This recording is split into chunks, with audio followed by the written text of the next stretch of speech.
Okay, what's up guys? So, sa video na to guys, mga kuys, sa isang taon na gamit ko si Aerox, ano-ano ba?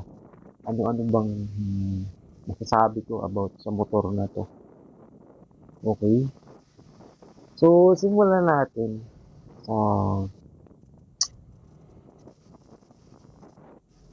bukod sa maganda siya, eh, wala naman akong naging issue.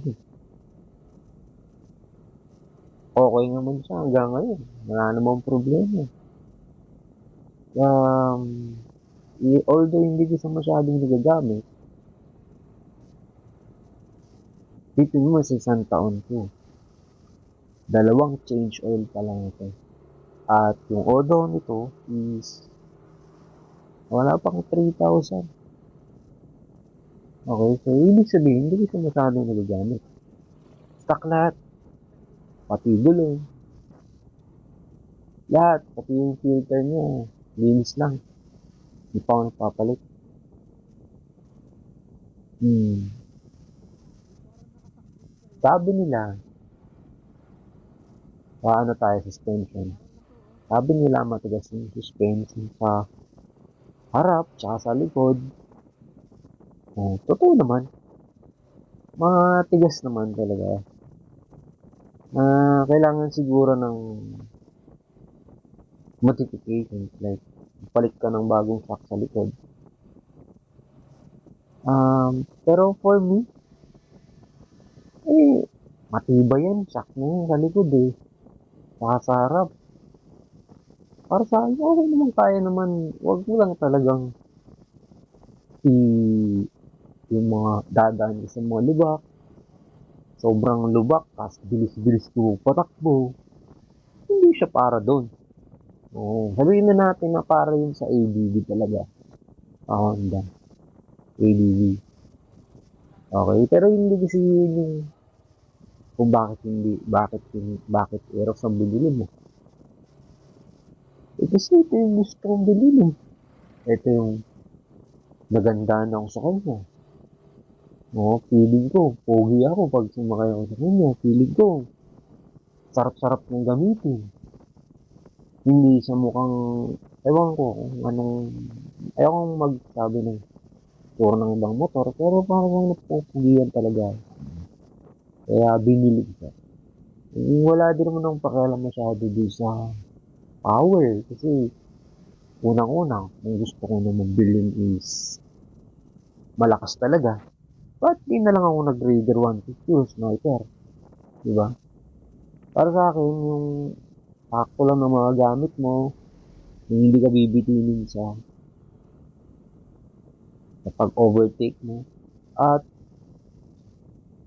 totoo naman, hindi ka mabibitin dito sa pag-overtake. Okay? Yung compartment mo, sulit na sulit. Para sa akin, magbibili ka palengke o lalagay mo ng mga damit para di mabasa. Like lalabas kayo, pupunta kayo mag-outing kayo, kung saan kayo pupunta, lalagay mo lang, hindi mababasa. Hindi ako fan ng top box. Kaya wala akong top box. Kumbaga, okay na sa akin yung ganitong look ng stock. Para sa akin, ayoko ng mga borloloy, ganyan. Gusto ko stock. Itsura niya. Parang nape-preserve ko yung looks. Kasi hindi talaga ako taong mahilig sa modification. Kasi para sa akin, kasi goods ng stock niya. Tapos, reliable pa yun, matibay pa yun. Nagdaan na kasi ako sa mga ganung panahon. Kaya nalaman ko na stock speed.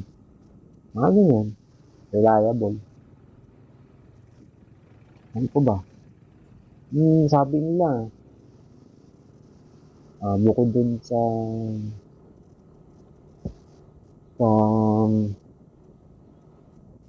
suspension, nadaanan na natin yun, di ba?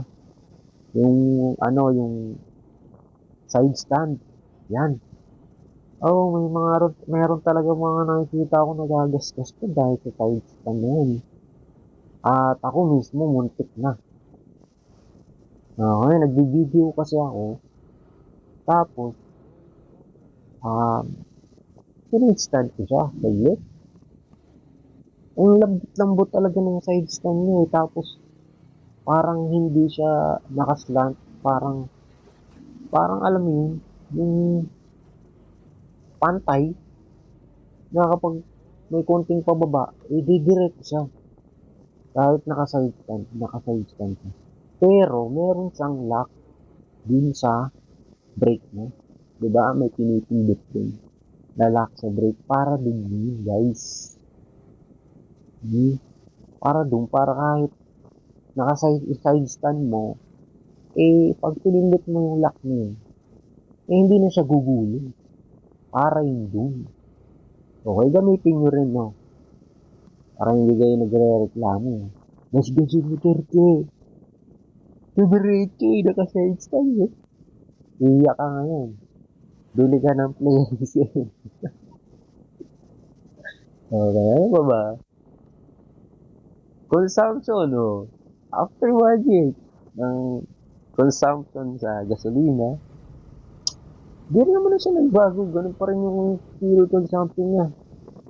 Minsan, nagpo-42 kilometers. Minsan, 38. Ganon. Pag sobrang tamad mo mapumiga, minsan 45 per liter. Okay. So far, good.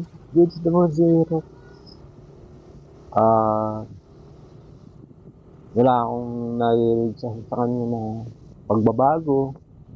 Ganun pa rin yung panakbo niya. Ano pa ba? Yung horn naman, yung busina. Given na stock ka, pero walang problema din sa tunog niya. Malakas naman. Maliit lang, pero ang OA naman ng iba. Ano yung pag nagpalit ng busina, akala mo laki-laki ng dala. Yung pala, milyo, o kaya maliit pa. Pero, walang anuwan tayo kung anong gusto nilang gawin sa motor nila, di ba? Pero, para sa akin, goods na yun. Hindi ako naninira ng iba o nakikialam sa iba kung anong gusto nila. Sa kanila yun eh. Sa kanilang motor yun eh. Kahit anong itsura niyan, sa yan, hindi naman yan sa akin. Wala ka na kung anong gusto nila gawin. Ganun lang yun, guys. Mayroon nga pala tayong ano ngayon, bagong camera. Tagal kong hindi nag-vlog, no? Oo, tagal kong hindi nag-vlog. Isang taon na ata, no? Insta 360 tayo. Sobrang pinag-aaralan ko pa kung paano to. Paano gamitin ng tama itong Insta 360 nito. So, ano pa bang issue nila? Mga error, guys. Kasi hindi tayo mapakalido sa mga motor natin eh. Ang daming modifications na ginagawa. Tapos biglang magtataka kung bakit sira na agad yung motor ko. Hayop na to. Okay, ina mo, ikaw may kasalanan eh. Lahat na lang pinabago mo. Matuto tayong alamin kung anong magiging epekto muna nung papagawa natin bago natin pagawa. Sabi, bitin-bitin yung bilis. Papaltan ko ng bola. Puking ina. Nahirapan sa pag-ahon. Di ba? Stock is good na yan eh. Pero sa inyo nga yan. Kung anong gusto nyong gawin, nasa sa inyo yan. Okay. Ano pa ba? Mga ginagawa. Papalit ng tambucho. Gagastos ng 5,000 o more than. Yan. Kaya nagpalyado eh. Hindi nga para yan din eh. Tapos mo magpaparemap. Kasi kailangan daw i-remap. Sinong kumikita? Di ba yung mga may shop? Tapos ikaw mamumblema pagdating ng araw. Nasa sayo na talaga yan. Wala na din sa shop. Desisyon mo yan eh. Alangan namang sabihin ito. Magawa mo yan. Bilhin mo to.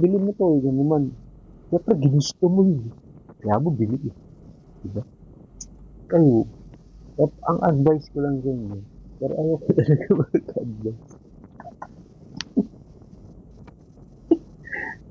Ayoko. Sarili niyo yan eh. Naisip niyo naman yung tama at mali. Pero ginagawa niyo yung mali. Tapos magre-reklamo kayo.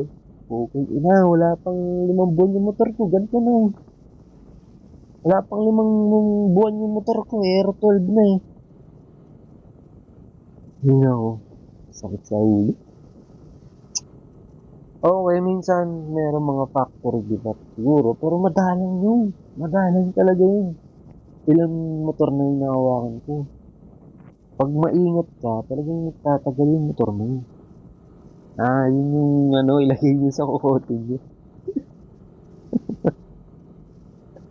Sabi yung pinaproblema eh.